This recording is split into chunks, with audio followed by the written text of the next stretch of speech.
Bonjour chers toutes et tous.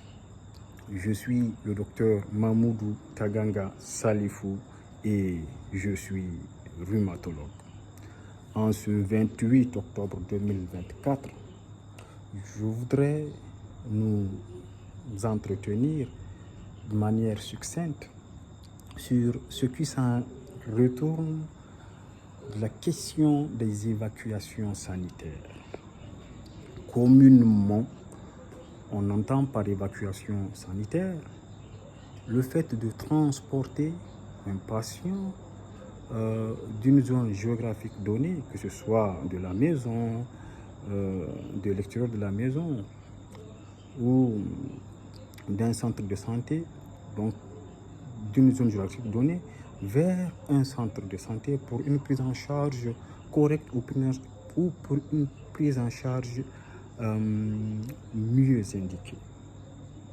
En général, ce type d'évacuation se fait dans un contexte d'urgence vraie, et au travers d'un matériel de transport médicalisé, que ce soit un véhicule, une voiture, un hélicoptère ou un avion, ou encore un train ou un bateau, ou que sais-je encore d'autre.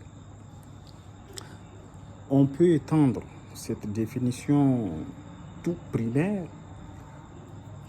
au fait que l'on évacue, que l'on transporte un patient d'un centre de santé à un autre, ce que l'on appelle en général transfert simple, ou référence simple, ou d'un pays à un autre, surtout, ou d'un hôpital d'un pays à un hôpital d'un autre pays, par manque de moyens de prise en charge optimale dans l'hôpital primaire ou dans le pays duquel on effectue l'évacuation.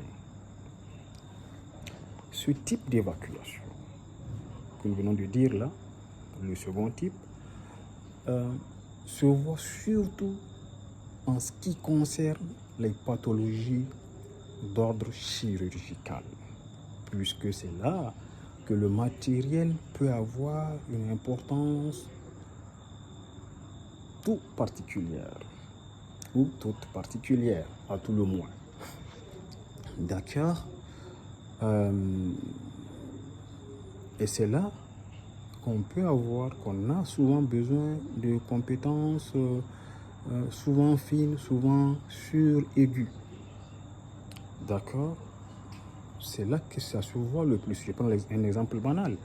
Si on n'a pas de chirurgien cardiaque pour mettre des valves mécaniques ou des valves biologiques ou des valves d'autres types, cela va sans dire que l'évacuation sanitaire dans ce cadre-là se justifie. Et même si on a le chirurgien, si on a un défaut de matériel qui lui permette de poser l'acte chirurgical comme il se doit d'être posé, cela s'entendra également parfaitement que l'évacuation dans ce cadre-là s'impose. Je parle en toute hypothèse. Je ne dis pas que c'est une réalité de notre contexte. Ce n'est pas mon domaine d'expertise.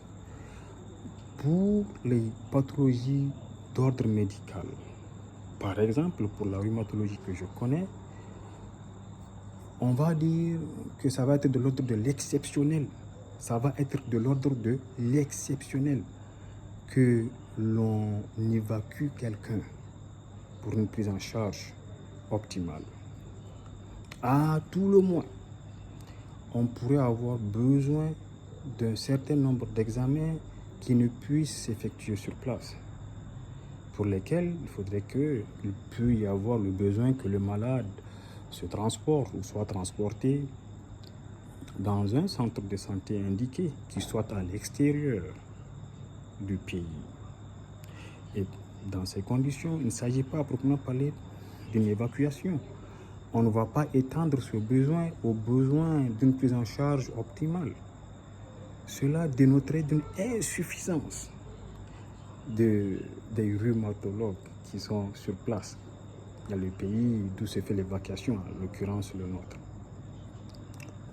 J'en parle parce que c'est une question qui commence à être récurrente à nos diverses consultations.